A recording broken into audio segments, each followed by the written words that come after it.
Welcome to Dating Greatly. I've been excited about this episode for quite some time because I believe this is a conversation that's so important to have. I'm super excited to welcome Walter Perez to the show. Walter is the CEO and founder of the Leader Company, a company that provides leadership resources and training. In today's episode, Walter and I are going to be exploring the topic of pornography in relationships. We talk how porn affects kids, men, and women, and Walter shares his own story of how his porn addiction nearly dissolved his marriage. We also explore what conversations you should be having with yourself and your partner around the topic of pornography. Enjoy this episode and please share it with the men and women in your life. Thank you. This is Dating Greatly, the podcast where we talk about dating, love, and relationships. If you're a woman who dreams of a healthy relationship, but you're scared of putting yourself out there, this podcast is for you. By the end of each episode, you're going to feel more confident, courageous, and empowered to put yourself out there and start meeting your person today. All right. Well, Walter, thank you so much for being here with me today and for coming on the show. I'm super excited to chat with you today. Well, thank you for having me. This is I've been excited ever since we chatted and you invited me on. So thank you for having me on. Mm-hmm. Yes. And I just want to point out too that you're joining me on your birthday. So I feel very honored and I just want to say happy birthday. And I'm just super thrilled that you're here. Well, thank you. And let me tell you that this is a treat for me. So I wanted to be here and this is such a great way to spend part of my morning on my birthday. So I wanted to let you know that. Awesome. Thank you. And actually on that, I wanted to ask you too, with your birthday and like the next year kind of coming up for you, do you have like, what are you excited about that's coming up in the next year for you? Yeah, you know what? I'm one of those guys that, not that like a New Year's, not that I necessarily do New Year's resolutions because I always believe that I want to continue to grow. And of course, I set goals because I'm a vision guy. And my birthday is a unique time too. I love to reflect and think about how, what went well and what didn't go so well and what can I do better. And I like to pick a word typically on New Year's. Mhm. But, this year it's been the word courageous. I wanted to be courageous, try new things. And I'm excited. I think this being on this podcast today, for example, and just seeing how there's opportunities out there to impact the world. And I just am excited to continue to step into my potential. Though I'm not very clear on where this is going this year, I'm excited to just continue to step into it and live in the moment to say, okay, this is what I'm going to do. And I'm going to take Mhm. chances. I'm going to take risk, courageous risk, Yes. Oof, I love that. Yes. Yeah. And I definitely identify with that too. Like that word courage has been coming up Yeah. more Yeah. just doing things that might be a little bit scary, but that are also like really exciting. And Yeah. yeah. So yeah, it sounds amazing. Okay, well, we are here to talk all things porn today, or Yes. at least how it can affect um, Yeah.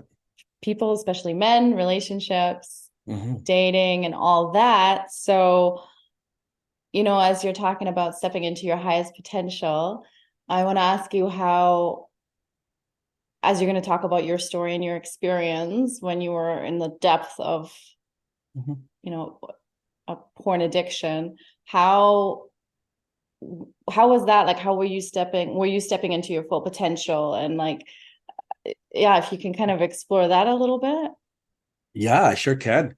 Wow, that's a very great way to ask that question, Yvonne, because what I have discovered is that when I was in a stage of my life where I was watching pornography and I was stuck in it, and we can call it an addiction, I definitely was not living on my potential. In fact, it's crazy to then look back and go, "Wow, the time."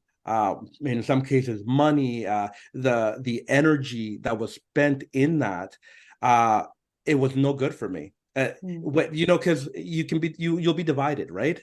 Instead of focusing on your purpose, your dreams, your vision, the things that you feel like you're being called to do, that's distracting you. Mm-hmm. It's taking time away from you. And so as I reflect on that, it was definitely it was keeping me almost captive.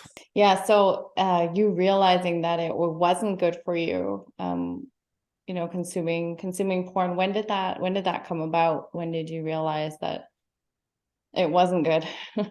I probably got exposed to pornography at a young age. And I was trying to think, I mean, what would have been that maybe that number, that magical age number? And I think it was around the age of 12. Mm-hmm. And I probably got exposed a little bit before that. The thing about that is that I grew up in a home where we did not talk about sex.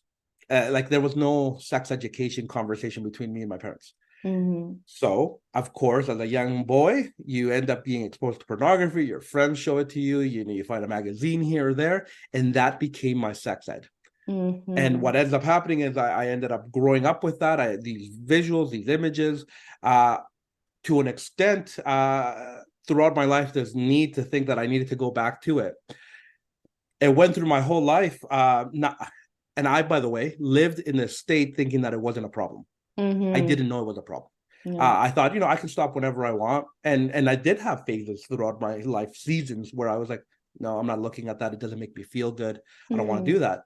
But the reality is that I didn't really go to the root of it, and so I Mm-hmm. continued watching it into my young adult age. I had dating relationships that I never brought it up. They never Mm-hmm. asked. I'm not going to bring it up, right? Like we're not going Mm-hmm. to talk about it.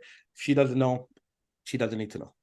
Yeah. And then to the point of even bringing it into my marriage. And we never discussed it then either. And as I had shared with you before, this ended up leading into an area of my life where I ended up seeking more. And I ended up actually having what we call an emotional affair, where I ended up having conversations with another girl, texting, flirting, that connection in that sense, which Mm-hmm. was obviously not good for my marriage. And when Mm-hmm. that came out, um, it started with my wife realizing that I had been watching pornography, that I had been talking to this other woman, and that was not good for us. And that Mm-hmm. became a healing journey of first myself realizing that I needed some help and I needed to Mm-hmm. take control of this. And then, Mm-hmm. of course, my wife on her side, she realized that she needed to get some help because she was on the other side of this. Some verbiage that is used around this is like betrayal trauma. And Mm-hmm. she needed some healing on her end as well as I needed that. And that began the journey of realizing, okay, this is no good. Mm-hmm. Mm-hmm. Wow. Thank Mm-hmm. you for sharing all that. And yeah, I realize this is, a subject that is often taboo, like you were talking about, growing up and in relationships, like often that isn't talked about. Yep. So I really appreciate you sharing your journey about it and like the vulnerabilities around it as well. Like, yeah, I really appreciate you having the courage to open up. And yeah, I just want to go back to the what you mentioned about how you grew up Yeah. with kind of porn around you. It just made me think of as a woman too. I got exposed to, I guess, porn. I don't know at what age, but it just, with the internet and whatever, all of a sudden I remember seeing images and I remember Yeah. it feeling really like the initial images, feeling just so disturbed by them. Mm. And like, because you're a kid. So, Yep. thinking back on it, I don't know if I was 12 or 13 or something. And then these first images popping up and like, oh my God, what Mm. is this? And also, like you said, magazines. I remember I think I was 11 or 12 and we owned a campground as a family and the campers had left some stuff like in the garbage and they Right. were pornographic magazines. And I Yeah. found them and it was just curiosity. So I was looking through them and it Yeah. was it was all women in Yeah. like sexual poses, pornographic poses. I was just curious and I wanted to look at it, but I knew it Yeah. was wrong. So I remember hiding this magazine under my shirt and trying to go in the house with it, like to go to my room to look at it. And Yeah. I remember my mom was like, what's under your shirt? And I was like, and I knew it was like bad. And she saw it and she was like very like distraught and angry and ripped it out of my hand and like don't look at that. Wow. So there was like that kind of shame right from the beginning, like that this is wrong. Um, and seeing that effect on my mother, I don't know, it kind of all ties in. Yeah. Yeah. Um, into kind of how from mm, I'm not sure if all my thoughts are going to articulate right now, but yeah, it was just kind of my perspective of being exposed to that for the first Well, time. what's challenging, Yvonne, and I think I'm tracking with you here. Um, you end up looking at something, and I have a similar story too, where I remember finding a magazine because I was helping an uncle clean a storage room, and curiosity. That's where it begins, and there is this element of we're sincere, we're innocent, and but we want to know. But the problem is that we don't get taught how to view that. We feel that it's wrong. We feel Mm-hmm. the shame, but we don't understand why. And Mm-hmm. so there is these a mix of emotions that come into our lives to going, well, I'm not supposed to, but I kind of enjoyed that. And if you're not as a child, as a kid, you need help to sort those types of emotions out. And if you don't know Mm-hmm. how, well, you might just go back to this feeling that gave you this high of feeling, Mm-hmm. well, that felt good. Right. Yeah, that was exciting. That was like, Yeah. ooh, like, Right. Yeah. I yeah. mean, it's almost like we like this little this risk factor, right? And we go, well, but it was a good feeling, and I Mm-hmm. want to feel that again. Mm-hmm. And as you and I know, that there's a lot of other things, healthy things in our life that will give us those feelings. But Mm-hmm. if we don't know better, we Yeah. think that's the way to do it, right? Yeah. Yeah. And I think, being curious, especially at a young age about sexuality and all that, as our bodies are changing, like, of course, it's like very natural. Yep. And it's good to be curious about, sexuality and how it works. But then, yeah, if you're left alone without proper communication, then all of a sudden, at least for me, I was like, is this the role a woman plays? Like, is Yeah. this what I'm supposed to do? Right. Because there wasn't like that open, we had sex ed in school, but what was that? It was Yeah. like, this is how a woman's body works, this is maybe how a man's body works, and then True. you come together and you should wear condoms or abstain. But it Yep. doesn't, it didn't, we just weren't supported in that way. So you start to get a That's a good word. skewed image. So I'm wondering, like, what image or what impression or what image did you have of, like, once you could or saw like your first pornographic Yeah. images, how did that affect your view of like sex, relationships, women, men? Oh my goodness.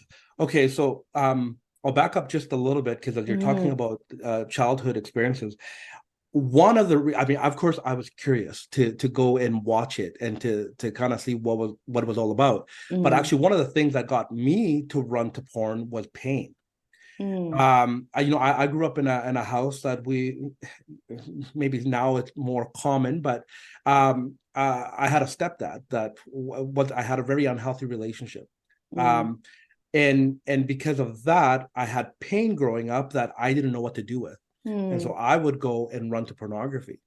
But this is the thing. So at first glance, pornography became a painkiller for me Mm-hmm. because I wanted to isolate myself. I wanted to just it, I was better when I was on my own, and I felt better and watching this stuff. Mm-hmm. But then of course it creates these images that you think you understand what sex is. Mm-hmm. You end up um, unfortunately, you end up objectifying women a little bit because you think they are there to meet my need Mm-hmm. of getting off. And Mm-hmm. so bad way to start, right? And the Mm-hmm. other thing is that it ends up creating this dependency on pornography, feeling like I actually don't need to learn how to handle my pain. I don't need to learn how to handle my loneliness, or I don't need to figure out healthy ways to work through it, Mm-hmm. because when I go to porn, it gives me this sense of control. I now Mm-hmm. I controlled my pain by watching this, and then it creates this idea that, hey, whenever I'm feeling broken or whatever, I'm going to run to that and I'm going to feel better. But the problem is that it's only temporary, right? And so that's where the cycle begins, and you continue to do it more and more, and what gets you into trouble. Yeah. And that's where the word addiction kind of comes in, because as you're saying this, it's like you were in pain and this would help you, feel better and not feel Yeah, the pain and not have to deal with it. And yeah, so often, addictions can take so many forms. alcohol, drugs, but it can also be like, pornography, it can be shopping, it can be eating, it can be so many things. The goal being to get away from the pain and feel some kind of high, some kind Yeah. of like really pleasant Yeah. emotion. And I mean, as you're really like watching pornography and getting off, like what is more pleasurable than that? So of course, like why wouldn't Yeah. we choose that Yeah. rather than like why would I look at the pain when this feels so good? And it's crazy because when we're talking about the word addiction, right? And this habitual thing that takes place, you end up, and I've heard stories as well, and I think I've been there too, is where you end up even going to the point where now you're just doing it because it's out of habit. So it's not even because Mm. I'm running to deal with pain or I'm Mm-hmm. running because I had a bad day. At some point, it's just like, this is just what I do. You Mm. know, this is where I go. This is what I watch. And I remember catching myself a few times going like, what in the world am I doing? I'm like, I'm feeling okay, but here I'm watching it because this is what I do. It's Mm. crazy. It's crazy. And to your point here too, like, you're comparing it to other addictions. I think pornography is such a dangerous one because check this out. If you're an alcoholic, if you're addicted to drugs of some sort, like cocaine, crack, whatever it is, those typically have they show out physically. Like you can tell when somebody's high, you can Mm-hmm. tell when somebody's drunk, and I know that there's other addictions that wouldn't show that, but that the majority out there have this outward expression of that addiction. Mm-hmm. Pornography, on the other hand, doesn't. Mm-hmm. You could be stuck in pornography for years and nobody would ever know.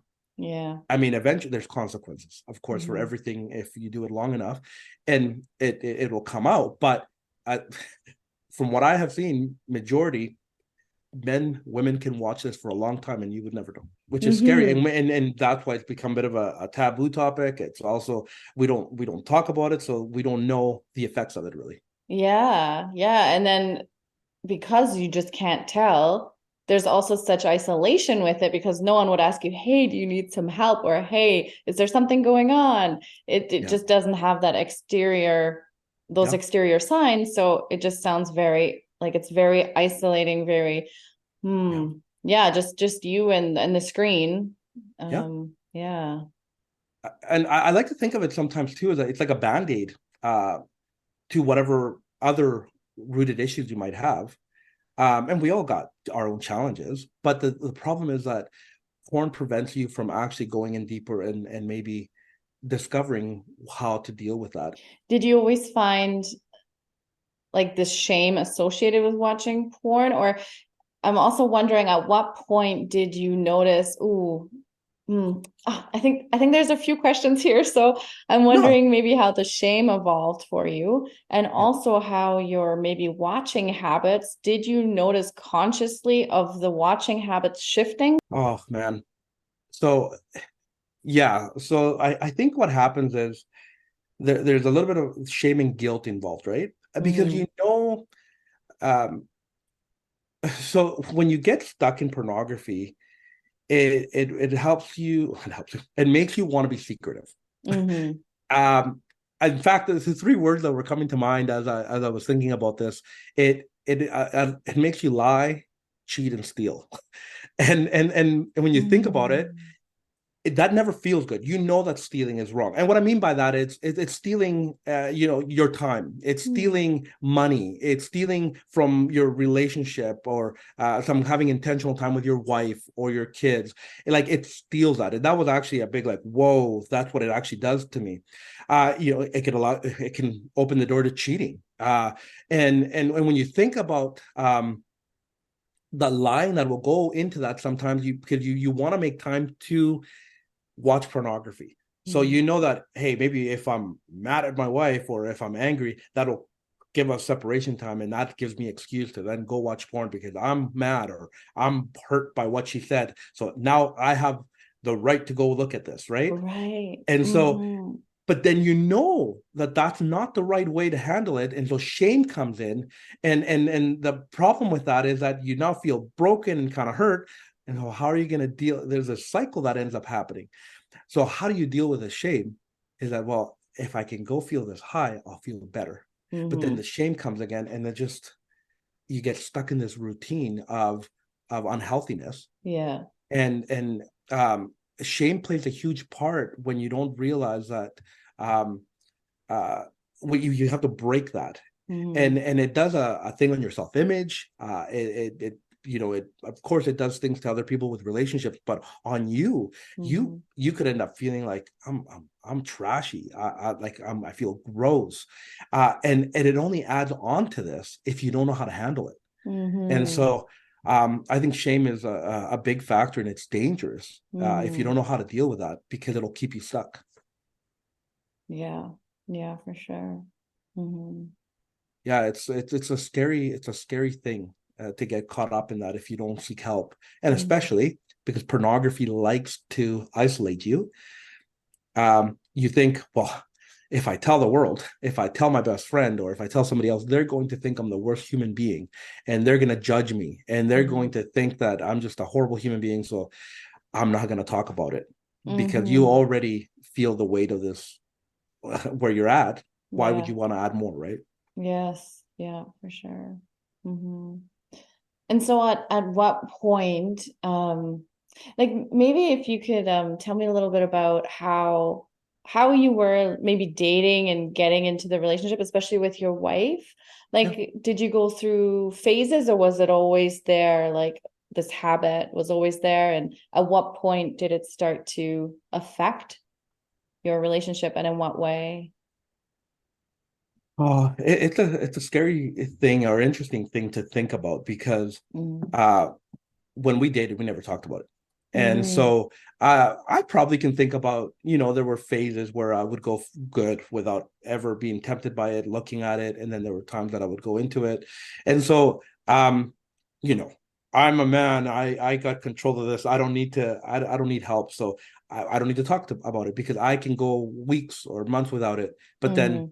something happens, and, you come across a magazine or something, the wrong click, and you get pulled into it, right? Yeah. So even in going into our marriage, we never talked about it. Mm. And I think I think it's fair to say that my wife might have assumed that she probably knew that I may have watched it, but she Mm. didn't think I had a problem with it. Mm. And so the lack of communication caused us to go years without ever talking about this. Mm. And it wasn't Mm. until years later, when this all came out, and she realized that, hey, you're talking to this other girl, and you're actually watching this stuff as well, is when it was and what I was not eased into it. We went bang on, and we had to deal with it and realize, okay.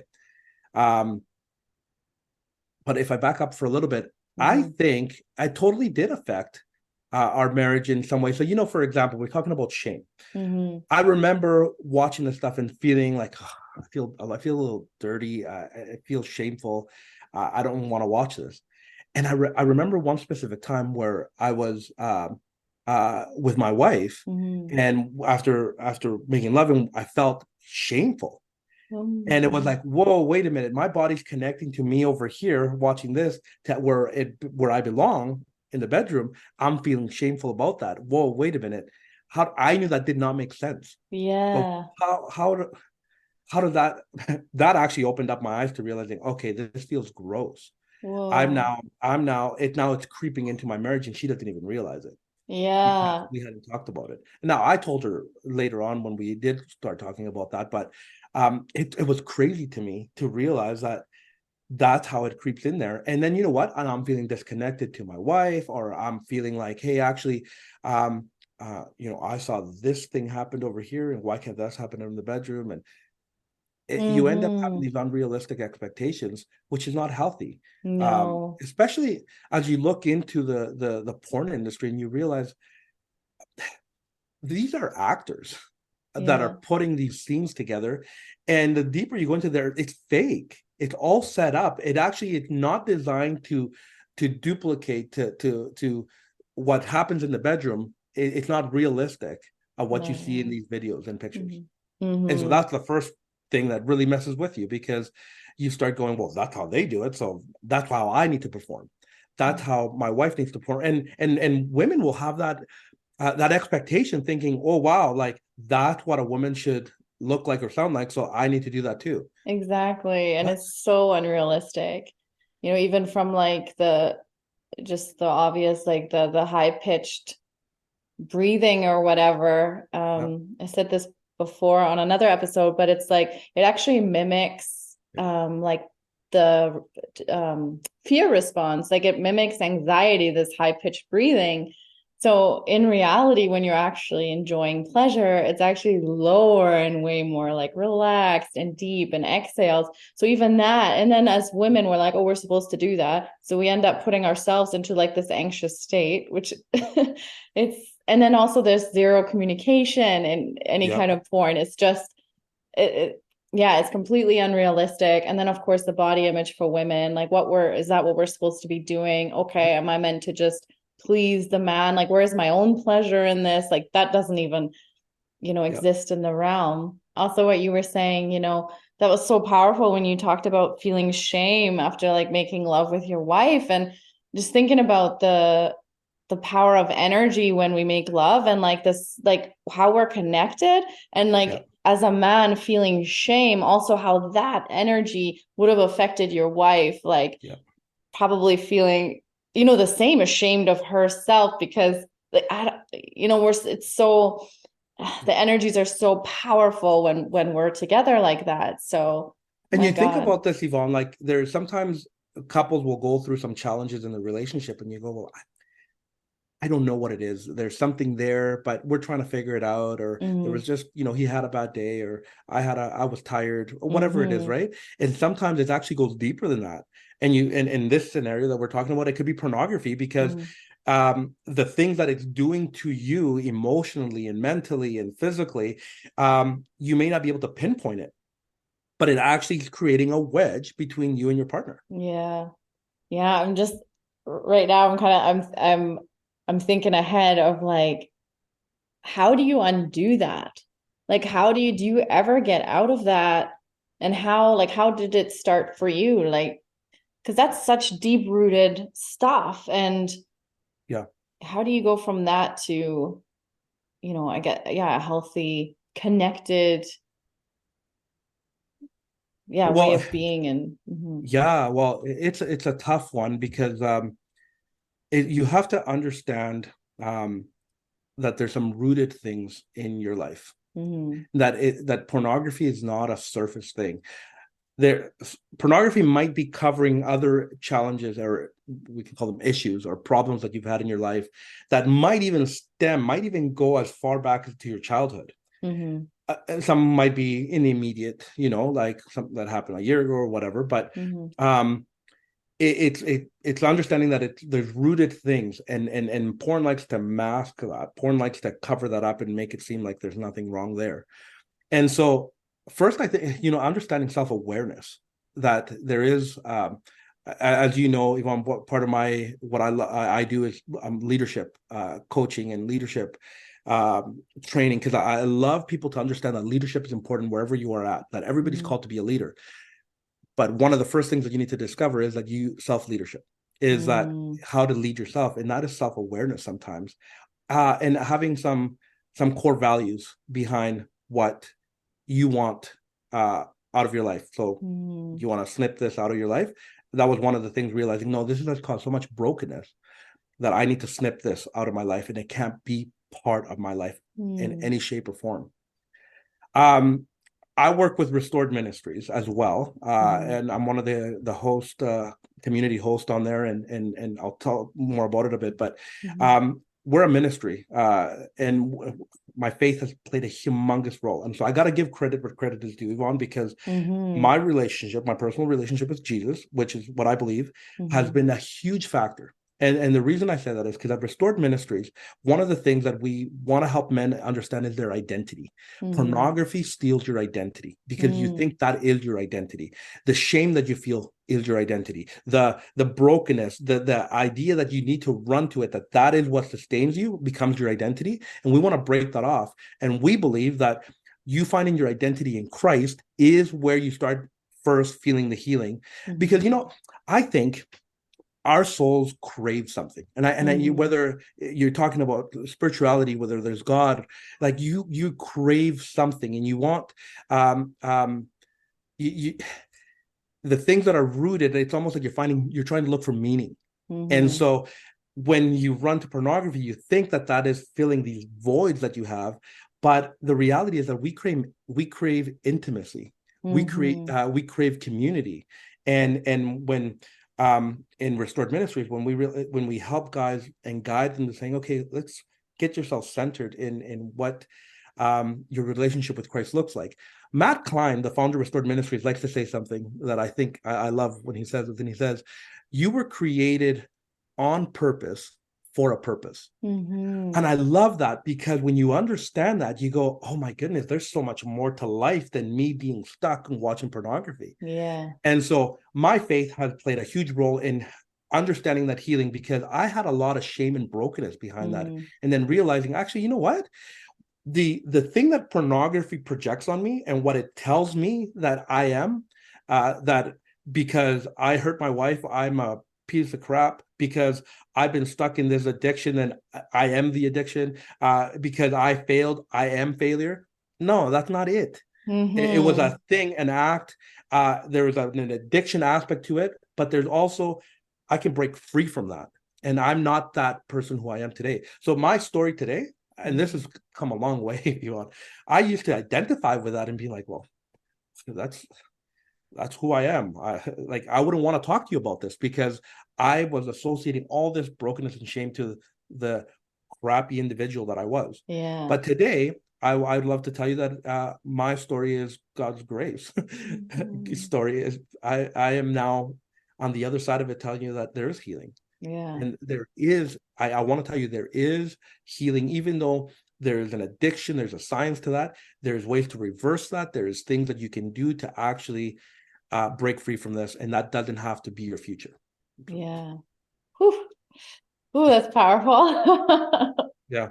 Yeah. It gets me fired up, because I'm an example, but I get to work. I get to see hundreds of men in Restored Ministries that have come with similar stories, and I'm seeing them break free from that.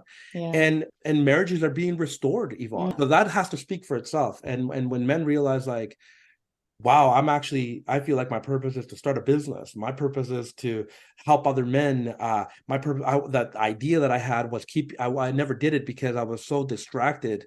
I spend money, I spend money on escorts or massage parlors or whatever, and that's stole. But now people are getting their lives together and going, actually, I can focus on what I feel that I'm being called to do, right? Yes, that's beautiful. And I keep seeing this image of a man too, and like masculinity. And when you look at like porn on the surface, oh, it's like, I don't know, this like alpha dump testosterone, like maybe we're made to believe like, well, that is masculinity or something like that, but it really isn't. It's just like a weakening of the essence of a man, because what you said, you were lacking purpose, you were lacking meaning, and like a man needs that. Like that's what his life is driven by, purpose. And I think even more so than a woman. So I can really, it was like, yeah, I can really see those like the power of releasing those shackles of that kind of a habit slash addiction. Yeah, and you know what? Like, as you learn your purpose, from a faith perspective, you end up realizing, okay, like, my personal relationship with Christ is actually teaching me how to respect women. Because if I have dropped the ball on that by watching pornography, or I have idolized them in a different way, or maybe treated them as objects, let's say, because of how you go to this image to get off. To realize that, actually, no, like, there, as a man and a woman, we each have our own callings to a purpose.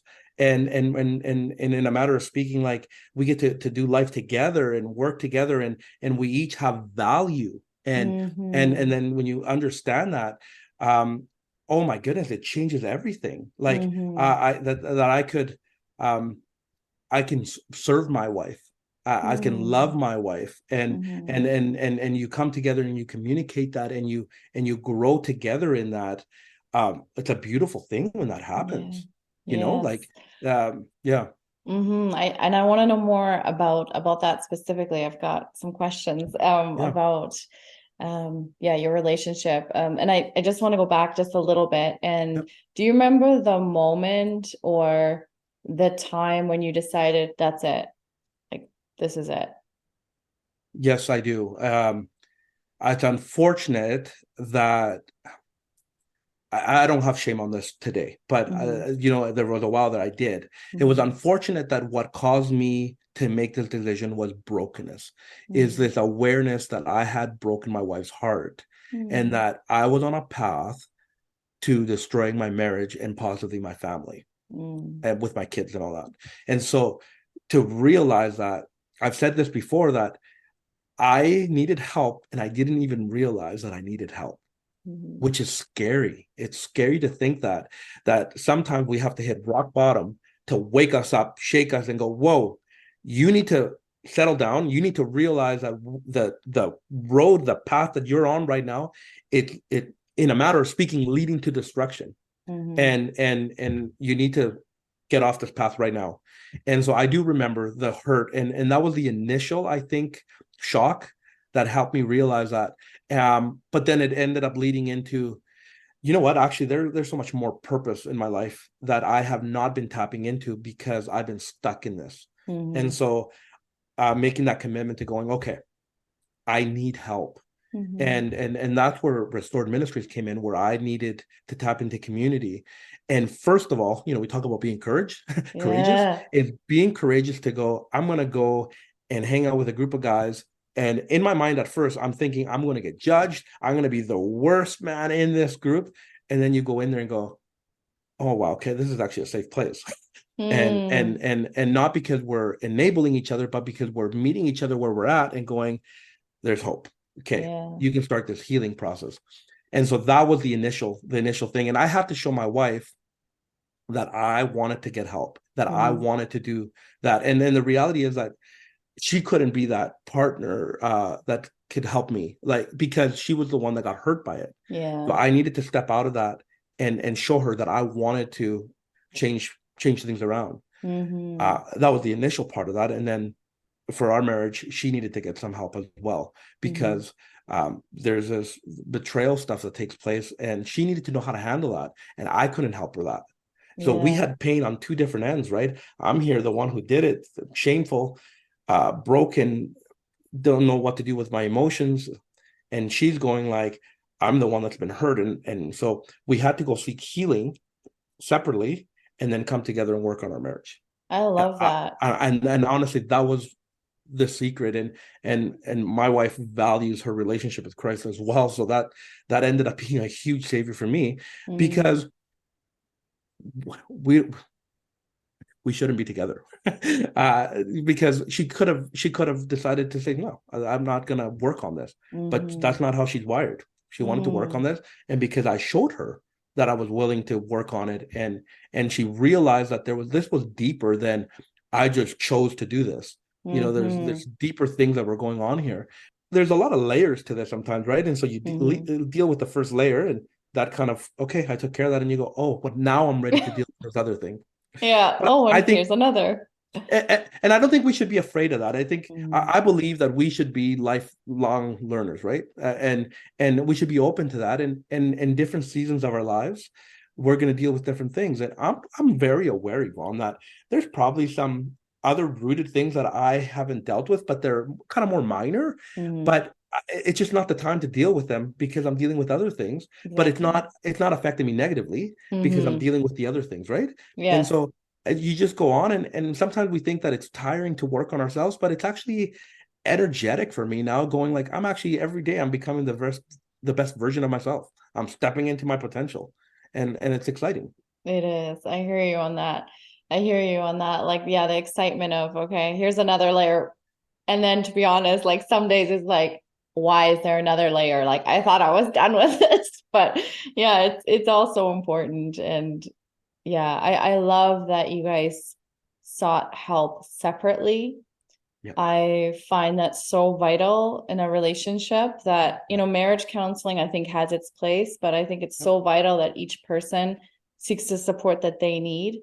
Yeah. And I feel like too, with your wife and with a situation like this, the fact that she did go and seek support herself and that she wanted to work on the marriage, I can't help but wonder if maybe she also recognized some of her own, issues that she may have had, like for instance, the lack of speaking what she needed from you or Yeah. communicate at the beginning of the relationship, right? I'm Yes. sure that Yes. you Yep. guys both learned a lot about communication and A yeah. 100%. I mean, we could probably call that standing up for herself. We need to understand that we all have a voice in this, and we all need to stand up for ourselves in this. And Yeah. I think my wife would tell you that that's one thing that she learned, and saying, Mm-hmm. well, actually, no, that if this happens again, this is how we're going to deal with it, and Mm-hmm. speaking that, and let's have an agreement and an understanding that this is how we're going to move forward, which is Mm-hmm. great. Yeah, yeah. I love that. I And think the word that comes to mind, sorry, Yvonne, is boundaries. It helps you understand boundaries as you learn to yeah, speak for yourself, and yeah, and healthy boundaries. yes. Boundaries are good. Boundaries are really good, and we sometimes Mm-hmm. think we're scared of them because they're going to set up these walls, and I'm going to have to live within that. Actually, there's a lot of freedom in boundaries. In healthy boundaries, there's so much freedom, and so Mm-hmm. yeah, Yes. Yeah, and a lot of people, I would say, especially women, um, have not been taught how to set proper boundaries. yeah, And especially around a sensitive subject like this. yeah. If I think about my own life and growing up and the boundaries I was taught by the women in my family, they weren't really advocating for their own needs and for their own well-being. Like there was boundaries, but not for like, this is to keep me safe, this is to keep to advocate for my own pleasure, all Yeah. these things. Like I was definitely not taught that. So going into relationships or dating, I definitely never had a conversation. I always assumed, well, this man's probably watching porn because that's what all men do. Like even that is incorrect. Right. But it was my belief and like, okay, I got to be cool about it. So Yeah, it's like just what men do, and this is just totally fine. And never had the yeah, conversation, um, and then felt objectified, in the bedroom, and put myself in those roles, and then felt shitty about myself, and well, this person doesn't care about me, like all these narratives. yeah, So and today, like I have my values, I have my boundaries, yeah. and for me porn it's not acceptable in a relationship. And yeah, so it's so important to have those conversations. So I'm wondering what you would suggest for people that are just maybe getting to know each other, dating, or even maybe for a couple that has been in a relationship that has never had this conversation, Mhm. that it hasn't been spoken. What's a good way to, or what's important to know about having these conversations? Ooh, okay. So there's a thought, maybe if you allow me to back up a little bit and even talk about some studies that I have Mm-hmm. come across, because I think this will play an important role. Because it's good to understand that when we're going to have these conversations, there's some rooted things that could be connected to this. So I'll give you an Mm-hmm. example. There was a study done a couple of years ago that said that the average age of children to watch pornography, that come across pornography, is age 12, which is very interesting because I just Mm-hmm. told you that I probably watched it around the age 12. So I actually kind of line up in that stat. Yeah. 15% of that group watched it before they were 10 years old. Mm. It's crazy. Like Yeah. that's, and it even gets a little bit crazier that 80, I think it was 84% of this, of kids, when they clicked on a link, the type of pornography that they watched had to do with rape, violence, or Oof. abuse. That Mm. is what kids have watched, and this has nothing to do with addiction. This has Yeah. that, we talked about curiosity and being maybe in the wrong place at the wrong time, right? Like, so this is what we got impacted. You think about as a child, as a kid, a teenager, even the things that we're learning were like magnets, right? Where we're sucking in information, and this is what we come across. So you got then boys, let's say, looking at this and going, oh, this is what sex is. That I need to choke, I need to be abusive, I need to hurt. Oh, this is what women like. Or a woman will go and watch this, a young girl will watch this and say, oh, this is what I need to be like. This is what I need to project when I am having sex in the future. It's ridiculous to think that this is what pornography is doing for kids. Yeah. In fact, Yvonne, later on, there was another study that said one in four young adults admitted to using pornography as a way to teach them about sex. Mm. Which, when I saw that, it kind of blew me away to say, wow, like it's not even about a teenager and kid anymore, that even the young adults are going, well, I want to learn something, and this is what I'm using to teach me how to be in a relationship and be intimate with my wife or my partner or whoever it is, right? And so, wow, you hear this, right? And so now you're asking me about how do we bring it up? So bring it up is the first thought that comes to my mind. Having a core value, and I love how you shared as well, that you have a core value now that pornography does not belong in your relationship. And I think as individuals, and for your audience of women, that they need to make a decision that this is not going to be part of your relationship, and self-lead yourself into that and have those values. And when you have that core value, that this is how you want to start a relationship, or this is how you want to you would love to build a relationship on, you now go and you can bring it up to a man and ask, do you watch pornography? But here, there's a caution that comes with this recommendation. Ladies, be aware that you might end up hearing something you do not want to hear. That is part of it. That's the risk factor here.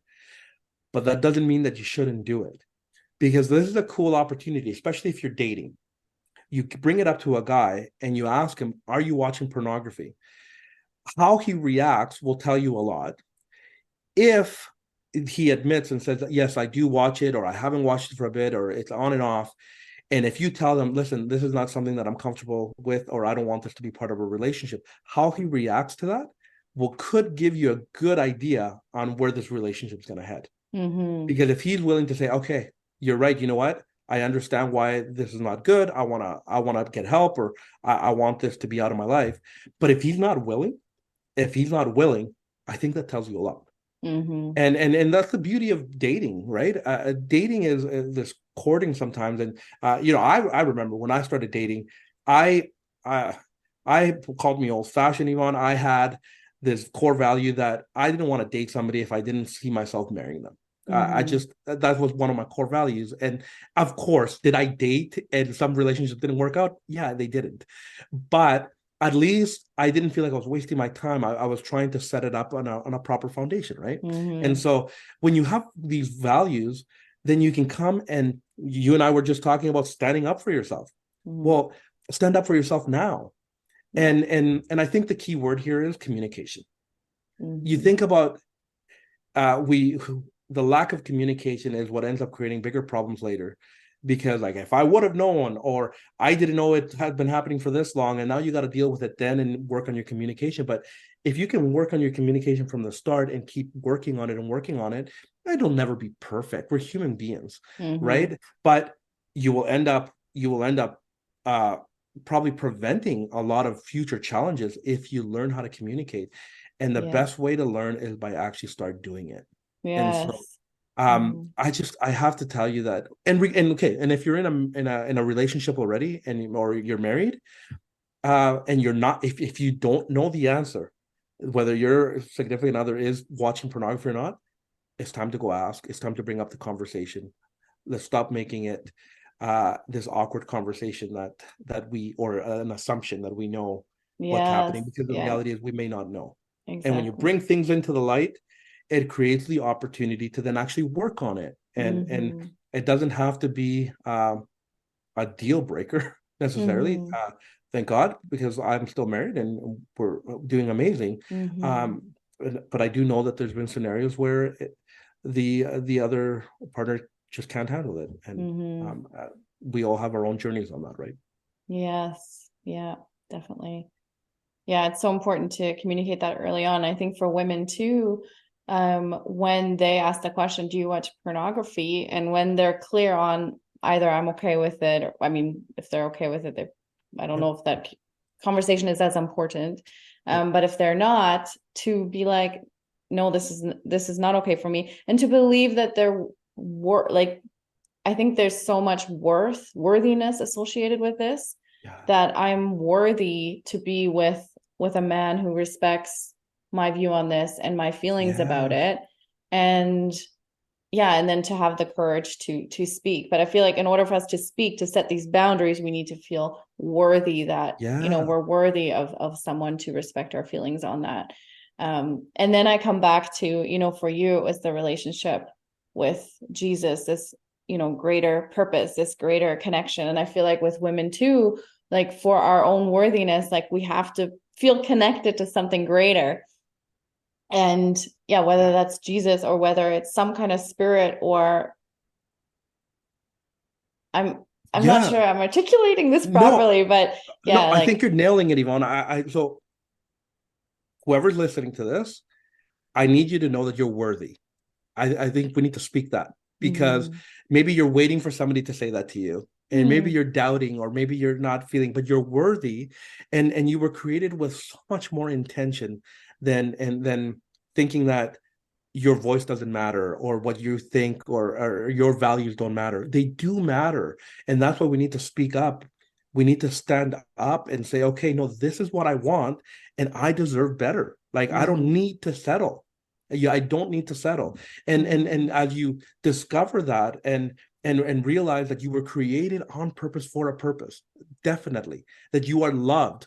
And that's where my faith comes in. You hear me talking that, but it's the truth. It's the Yeah. truth, because it's like, to understand that you're not just floating through time and space right now just because. No, that there's so much more.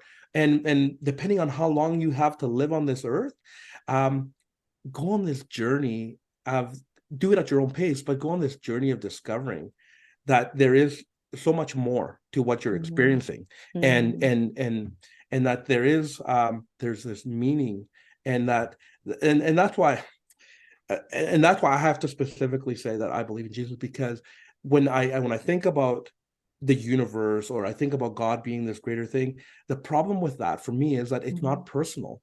Mm-hmm. And that I believe that there's a God that wants to be personal. And so when you have a creator that made you on purpose, that means that, why don't I go discover my purpose through him, and go, okay, well, there's value in Mm-hmm. me, that women have value, Mm-hmm. that these things that distract us want to distort that, and want to make us think that we're actually not of value, and we're not here to, that we don't matter. And that's not Mm-hmm. true. That's not Mm-hmm. true. You do matter.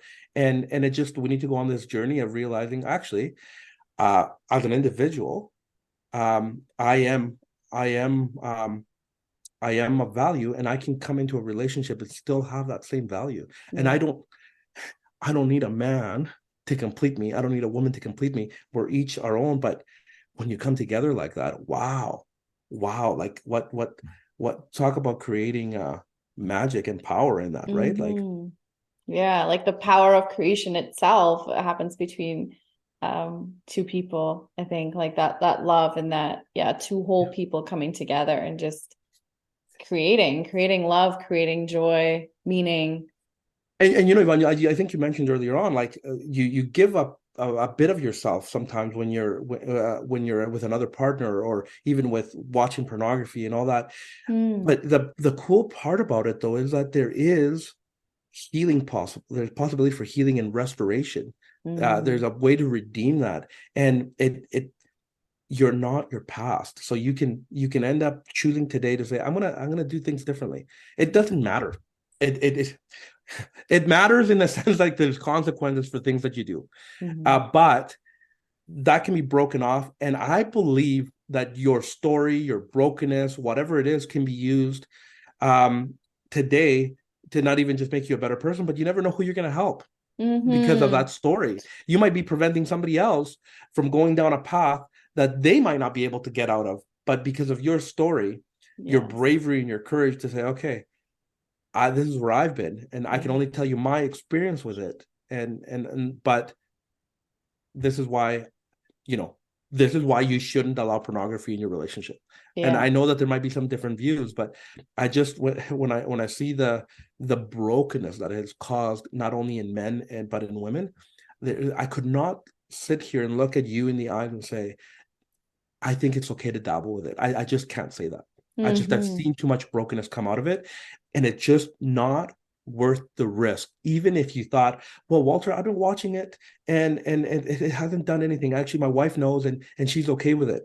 I have to be the opinion of that you're not okay with it, because at some point you're going to get disconnected.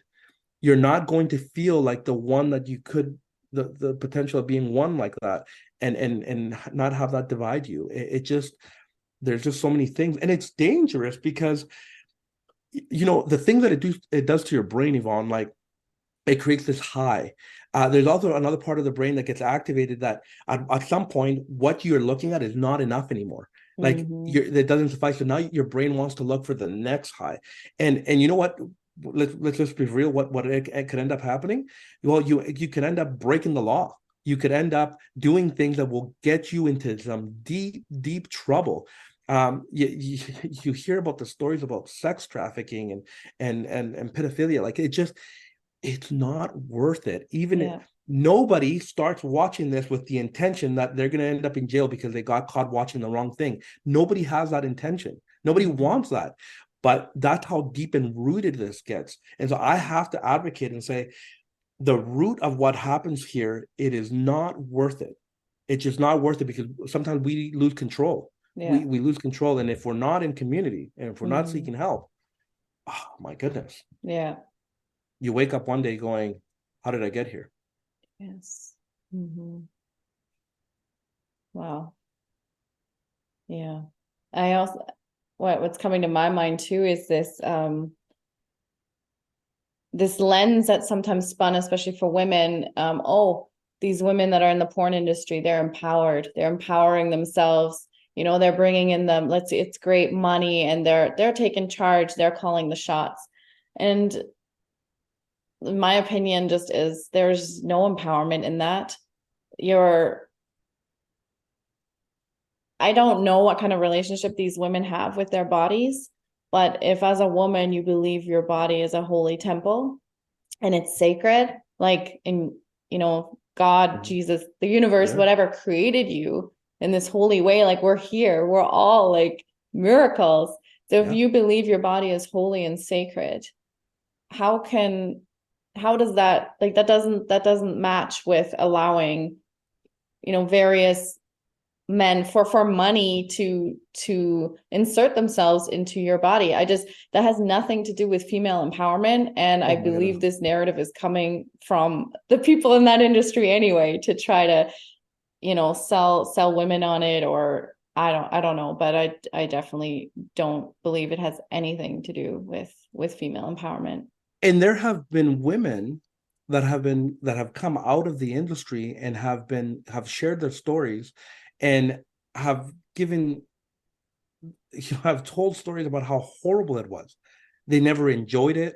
This is the thing about pornography. Pornography gives us image of like, this is great, right? This was so good. But then you hear from the actual people that acted in it, and they Mm, go, no, I was abused. I got told to do things that I never felt comfortable with, and I never advocated for myself. And I ended up doing things that have really caused a lot of shame, and have done mm, some other things to their bodies. And you go, and when we think that this is the role models of how to improve our sex life, but in reality, they got caught up in whatever their story is, right? And exactly. no judgment at all, but whatever their story of why they ended up getting guided into that. And um, the more stories you hear, I know there might be an odd one out there that might think is okay, but most of the stories out there go, no, it was a horrible experience, Hmm.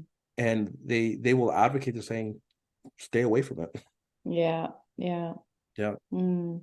Well, I think it's so important that you're now talking about this, your own experience. Like you said, if you can help someone that's in the midst of it, that's in the midst of this shame and like feeling Yeah. like a piece of shit, pretty much, that you can help. And the statistics that you gave on kids and like the amount of young people that are getting into it, I'm really not surprised. I don't want to say the state of the world because I believe the world is a good and a light and a kind place. And then at the same time, there is a lot of people that are in these dark, deep emotions. So the more people, can step into their purpose and get out of it and help the next generation move out of those habits as well. Hopefully one day this isn't going to be a topic that Yeah. we'll even have to discuss. 100%. I think that I love it. I love what you said. There is hope, and I think Mhm. there is ways to. I know there's different opinions about our state of the state of the world, but I think there's still some great people, and there's some great people that are trying to better themselves. And I think as that continues going on, it creates ripple effects that you just never know where it's going to go. But we can't just sit around and do nothing. And I think that, and when you realize that there's some other things that are rooted in our lives, and we can't be ashamed of that. We all have some sort of brokenness, Mhm. but I think the key is don't be afraid to ask for help. Mhm. Like there is no shame in asking for help. There's no judgment in asking for help, regardless of what it is. And maybe some of the hurt that you have in your life has coming out in running to pornography, women or men, but we can deal with some of the other things and realize, oh, this hurt that I had, and I had plenty of that. I mean, even I have a sick child that Mhm. ended up, I didn't know how to deal with that. And even though I knew the answer, it just is so easy to run to pornography. And because I didn't want to deal with that, I'm now dealing with this. And then when you step back and you go, now that this is out of the way, okay, how do I deal with this pain that I had? How do I get honest with myself that I Mhm. need some more help, or that I am hurt? And just sometimes honesty of where you're at, a reality Mhm. check is the best way to start to getting on your healing journey. And don't be surprised. Sometimes that healing can be very quick, and yes, it might take longer, but it depends, right, on your willingness to accept the help and to activate that. Mhm. Yes. Yeah. All right. So, oh my God, this is like going to be the longest conversation. I feel like the least amount of editing, but it's also interesting. I But love it. I do want to, before we start wrapping up, ask you where your relationship with your wife is at today and where you're at in your family. I would just love to know Yeah. that a little bit more. Um, I'm in a great spot, Yvonne. It's being even coming on here and chatting with you is a bit of a healing process as well. There's a thing that happens because we're talking about it, and it just, if I can help somebody through something that I said, even in a small little way, oh my goodness, I've done a lot. And Mhm. but we're good. I mean, I strongly believe that healing is going to be a long process, because like I mentioned before, there's always little different things that come up. Mhm. But my marriage is the best that it's ever been. Mhm. My children, I think it's made me a better father, made me a better husband, a better friend, because I'm realizing that I've taken away some of um, these wedges that were in my relationships, and that these are not barriers anymore. I can Mhm. actually think straight, and I can actually, as I've said already, step into my purpose and realize, okay, I this doesn't define me and what I've done, and this doesn't have to be my answer to anything, any hard challenges that I go through. Mhm. And my wife, like the fact that she has decided to step into her own healing, now we can both have some boundaries. We can Mhm. have some talk about our values and maybe communication that we didn't do. I Mhm. mean, I thought we had a very decent relationship prior to that, but there was these things that we hadn't talked about, which actually created some problems. and Mhm. and so to be able to to come together and say, okay, we're going to work on this together and make sure this is not an issue again. Mm-hmm. Oh my goodness, it's huge. And because um we want longevity in our marriage, and as parents, like, this has been a great start. Now it's actually going to change how the conversation happens here in this household when it comes to talking to my kids, Mm-hmm. because they don't need to repeat what I went through. And Mm. that's my desire, is to set them up in a way to be able to have, okay, we're gonna have the sex talk. You're Mm-hmm. not going to go and get your education with pornography. Mm-hmm. And knowing the stats of how young, my oldest is 8. Mm-hmm. And so, like, whoa, okay, that means that this Yeah. is creeping around, and you are Mm-hmm. going to click this thing. Especially today, we're living in a time where social media and the internet, it is so easy, maybe different from between when you and I were growing up, that we Mm. had to go to a magazine to first get our initial introduction to pornography. Mm-hmm. Kids are not needing to do that anymore. This Mm-mm. is just a click away, and Yeah. we don't even know what kind they're going to watch, which could really impact their lives, right? And so, Yeah. yeah, I'm excited. And part of this healing has also got me to work with Restored Ministries, which I want to help other men experience the same type of healing and freedom that I'm experiencing, and Yeah. to tell you that there's hope out there. That Yes. even if your marriage is struggling, well, let's just start with helping you first, and then let's try to bring your wife on board or your partner on board to get some help, so you guys can work on it together, right? And Mm-hmm. so, there is so much brokenness through pornography that there's a lot of work to do, Yeah. but there's a lot of good work to do, and Mm-hmm. I think that we'll start one, specifically for Restored Ministries, one guy at a time. Yeah. If there's also help for women, of course, but let's help these guys, um, just um, recenter, and let's get you healthy, and let's get you to commit to some boundaries and on purpose forward, so Mm-hmm. you can be the best version of yourself, right? Yes. Yes. That's beautiful. I've known a few men in my life that have been part of men's groups, Mm-hmm. and I feel like that type of concept, I don't know if it's picking up momentum, but this community of men that are there for each other, I think is so vital. How would you encourage, yeah, I guess a man to consider going to a men's group, to joining a male community? Yeah. So pornography is going to want you to stay isolated. It's going to want you to do it on your own, and you have been doing it on your own. From a male perspective, you first need to know that there is no judgment. Like, we're not about comparing stories, Mm-hmm. but there might be somebody out there that has a worse story than you. Mm-hmm. And let's just get that out of the way and realize that there is no judgment. We're here, we want to help. And in community, the reason community is so important is because there's accountability. There's accountability that ends up taking, like, caring for you and seeing how you're doing.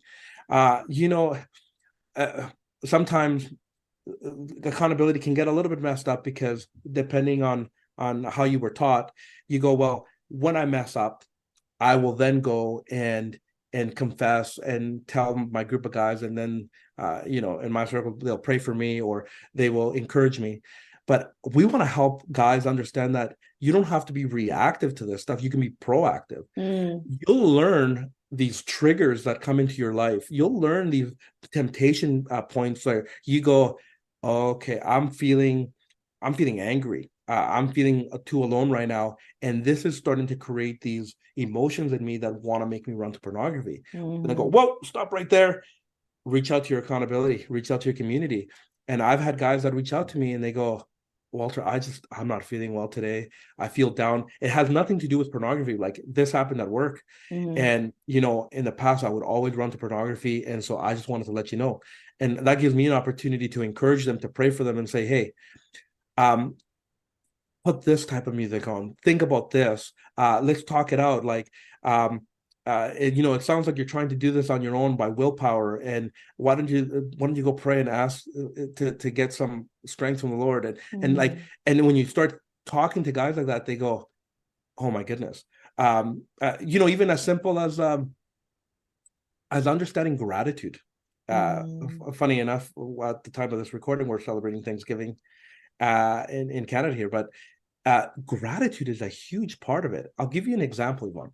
So sometimes guys will say, well, when this happened, I would always turn to porn, and this is how I thought I've been doing so well, and suddenly now I'm feeling this urge and the temptation to go to it, even though I haven't done this for months. And you go, stop for a second. This is an opportunity to be thankful. You just said that you used to run to porn every time you felt like this, but you're not. You're actually talking to me, or you're talking to your friends. And so this is an opportunity to be thankful and say, I am not who I used to be. Yes. And so that's already a change. And the fact that you acknowledge that, now you're experiencing freedom. Okay, so what did you do before? Well, I used to always go to my bedroom, or I used to go hide in the bathroom. Well, let's change the routine around. Let's force ourselves until we make new habits. They say that habits, right? Like, you don't just cut old habits out, you have to replace them. Yeah. So let's teach you how to replace these habits so that you don't have to be stuck in the old routine. And so practicing gratitude, I think it's huge. I think it's undervalued. To be grateful in all circumstances, to be thankful in all areas, and sometimes you have to go deep. I had to do some work in this area, to go deep into my past and go, this area in my life that hurt me a lot, there, as hard it was for me to admit, there was actually things that I could be grateful about. And believe it or not, Yvonne, it broke a lot of things off me. It led me to forgiving. It led me to realizing, like, this doesn't have a hold of me. I have a choice here on how I'm going to react. And I'm not going to let my emotions lead, but I'm going to let my values and how I want to live my life lead me. And it's a beautiful thing, because then you start seeing how men get equipped to know how to deal with that. And it's not just this one-time healing. That when men are healing, sometimes they get stuck in this, well, I'm an addict. Well, this is the thing. I think you might have the tendencies of an addict, but once you decide to commit to your healing and I believe that Christ can break these things off you, and so you're a new creation. Like, you're not who you used to be, so you're not an addict. So you don't identify as an addict. Stop telling yourself that you're an addict, because you're not. Yes. You might have been one day. So we're now moving forward. Yeah. And so as we continue forward, you are now you slipped up. Okay. Yeah. That was an event that happened. So what did you learn from that? Yeah. Okay. Just because you slipped up maybe 6 months in doesn't mean that you're back to the square one. Some guys buy into that lie, and that is not true. Yeah. And okay, let's just keep going, and you keep doing these building blocks, right? These foundational things. And then you end up one day and suddenly you go, oh man, I don't even know the last time I saw that. It's been years. Yes. Yeah. It's so powerful. Like, the power of our words, the power of our thoughts. Yeah. Detaching ourselves from these stories that we've told ourselves, like, I am a binge eater, or I am a porn addict, or I am an insecure person, or I have anxiety. Like, stop those stories. Yep. And like you said, the gratitude or the appreciation, celebrate your little wins, and before you know it, like, all of a sudden you won't be going to these habits anymore.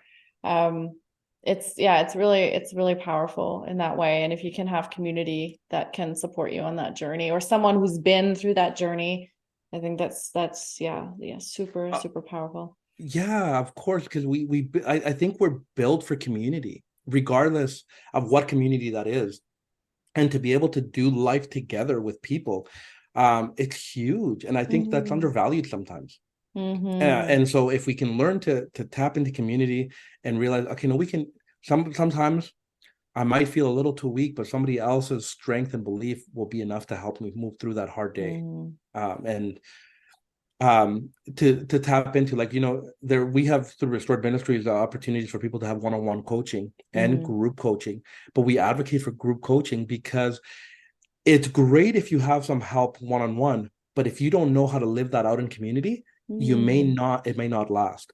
And so I'm an advocate for one-on-one coaching 100%. I experienced that myself, but the group coaching is where you go and live out life and you put it into practice. And by being generous with what you're learning with other guys, and it comes back, and it's such a beautiful thing that takes place as you grow together and you encourage each other, and you go, wow, like this is how I don't have to do this alone, and that's Yeah. sometimes the thing that really gets us, right, when we isolate.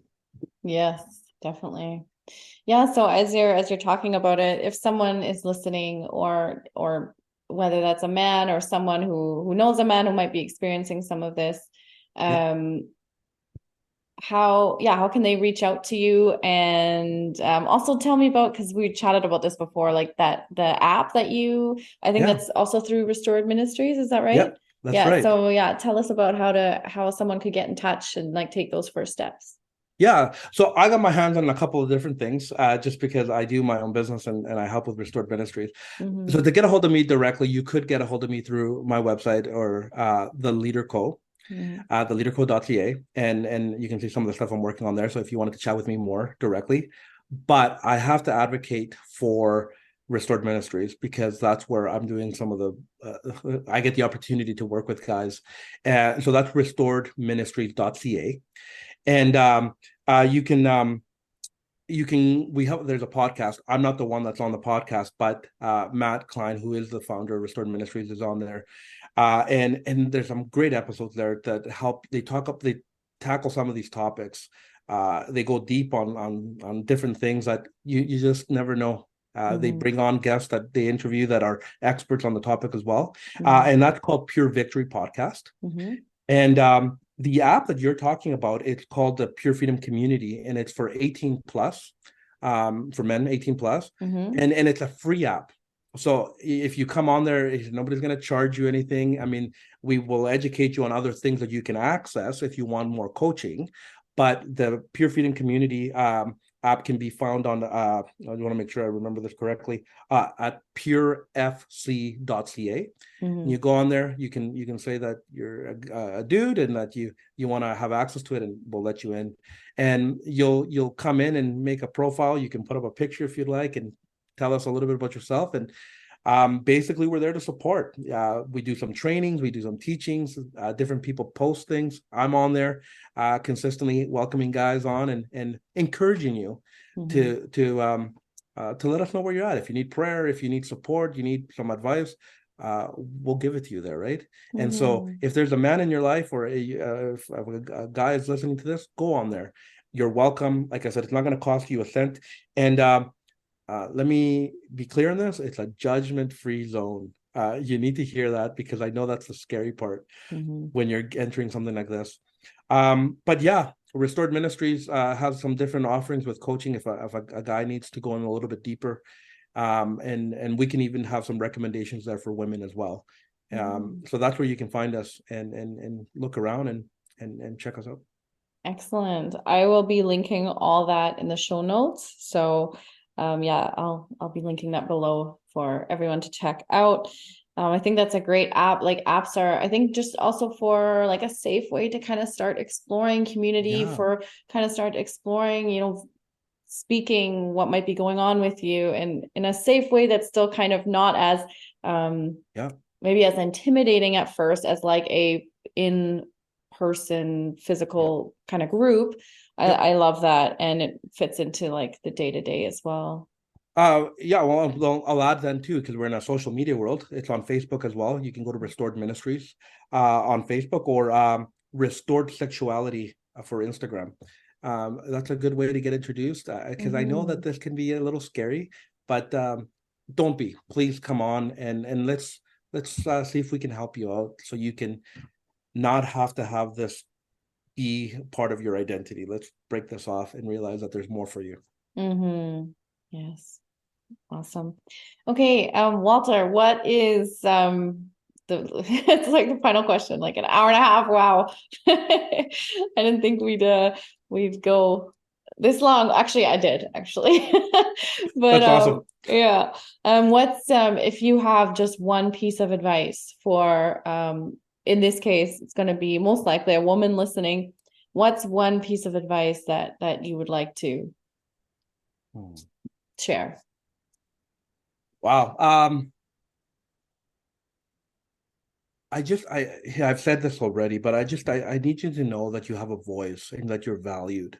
Mm-hmm. And so don't if you face betrayal, that's not the end all, that there is ways to find healing in that, and for you to find your worth and realize, no, I got a voice and I can stand up for myself. And so set this core value that you don't want this to be part of your life, and don't let it be part of your relationships, and communicate that and stand up for yourself and go, okay, how can I invite your significant other, your partner, into that and work on it together. You don't have to do this alone. And so just make the choice to make this a value, and then allow that to then be such a positive thing as you move forward in your relationship. It doesn't have to be part of your relationship. You don't have to settle for that. And if it is, there is help and there is healing. And don't be courageous to ask for help, because that's where the beginning of healing starts. And there is help and there's hope. And I have tons of stories to tell you that there is people that are getting healed. And so you don't have to live with that. Yeah. To have the courage to speak your value, have the courage to set your boundary, have the courage to ask for help. And that word courage, I love that. It's just like made this repetitive appearance in our episode today. And I just love that you had the courage today again, like to speak about your journey. And for me as well, like the topic is I've been excited about it, but also a little bit like apprehensive about it. So I'm glad we both had the courage to show up here today. And it's just been an amazing conversation, Walter. I so appreciate everything that you shared. I agree. This has been an amazing opportunity, amazing time to have this conversation. And thank you. Yes, thank you for having the courage and inviting this conversation onto your podcast. I think that you're going to impact a lot of lives.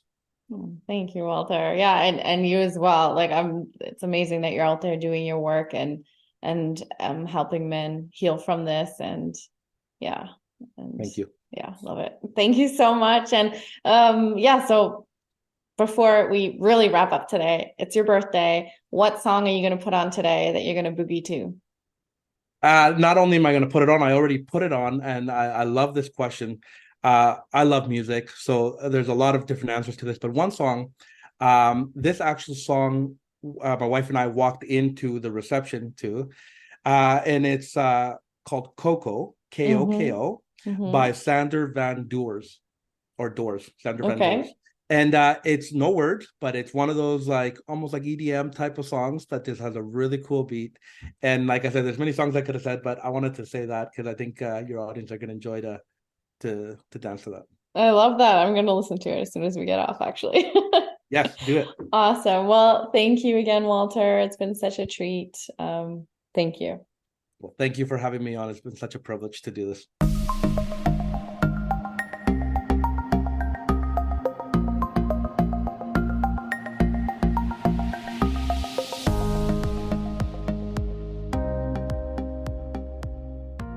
Yay!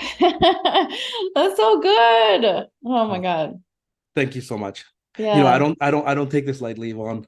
This is such a privilege that you would invite me onto here. And my desire is to I'm a big potential guy. I want to help people maximize their potential. And if this happens in a little way, you've opened up a door for me to do that. And so thank you. Yeah. It's been a lot of fun.